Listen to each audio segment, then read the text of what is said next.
Apel ndërkombëtarëve. Aman, na bllokoni internetin. Nga Leonard Vezi. Pse jemi marrosur të gjithë me veglën që e mbajmë tërë ditën në dorë e alarmohemi nëse harrojmë një çast mbi lavamanin e tualetit ku kemi hyrë për ca punë personale. Në 70 vitet e tij, komunizmi u lodh shumë për të formatuar njeriu i ri, por nuk ja doli dot. Sot, njeriu i ri është i formatuar. U deshën më pak se 20 vjet që kur eksperimenti i valve Wi-Fi të kufizuar, ushtri anë mban si interneti pa kufi. Një gjë e tillë, pak nga pak, po kthejnë qenien njerëzore në një algoritëm kibernetik. Jare bioperëndi sikur të ndodhte ndonjë blackout, një re kozmike apo një tufan ndërplanetar e cila e ulte automatin internetit. Çfarë do të ndodhte? Pyetje me 1001 të panjohura. Më ka qelluar të ndjek gjithë fare informacionesh që qarkullojnë në YouTube. Ca të licencuara e shumë më tepër pa kur far kontrolli. Aty ndesha në disa mini emisione me tituj bombastik dhe krejt hipotetik, si fjala vjen, çfarë do të ndodhë në tokë nëse dielli zhduket. Heu bre, a për një menda? Dhe për ta bërë dhe më të besueshme, të gjitha këto formate nisin duke përmendur NASA-n, si ti kishin zyrat e saj shtëpinë e tyre. Dhe fillonin. NASA beson se nëse dielli zhduket papritur, pas 24 orësh do të ulej temperatura në tokë. Pas 10 ditësh do të, ndërsa pas një muaji, klikojmë mbi emisionin tjetër. Çfarë ndodh me tokën nëse hëna do të zhdukej? Ore, po si u zhduka hëna me një të rënd të kalemit? Mirë, dielli, mbase i mbaron vajguri e s'ka çfarë të djeg. Dhe nis sërish nga arsyetimi. NASA beson se detet dhe oqeanet do të ulnin nivelin e baticave dhe zbaticave. Netët në tokë do të ishin më të errta, e të tjerë. Në fund, vinte qershia përmbitort. Çfarë ndodh nëse toka ndalon së rrotulluari? Hajde imagjinat, hajde. Ku të shkon mendja më burri dheut? Femër ma ketë shkreten. Dhe vjen komenti hipotetik. NASA beson se atmosfera do të shpërbëhej dhe do të... Ohu, çja kengen. Por edhe pse kërkova me search, askund nuk gjeta fjala vjen. Çfarë ndodh Shqipërisë po ti ulej automati e nuk do të merrte më internet? Ruajna zot, kjo as është pare as është dëgjuar. Je në metro ti? Por unë them, jo NASA sigurisht. Sa atëherë me siguri njerëzit do të ishin më njerëzor, do të ishin më të ngrohtë me njëri tjetrin. Do detyroheshin të takoheshin e të shihnin në sy, të dërgonin letra dashurie të shkruara me laps plumbi, të fishkëllenin dashnores me sinjale të njohura huazuar nga ndonjë këngë ritmike. Madje mund ta thërrisnin shokun nga balkoni.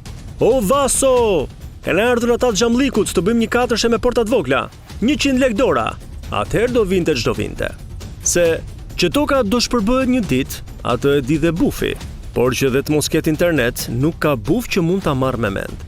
Dhe pastaj, ç'është ky muhabet? Pse duhet luajtur me portat vogla? Kur shkarkon një alamet loje dhe luan nga PlayStationi me fanellat e kujt klubit të ta doj zemra. Po çfarë të mirash të tjera do të kishim nëse do të na fikej kandili i internetit? Kjo është edhe më hipotetike se sa mungesa e hënës në sistemin ton diellor.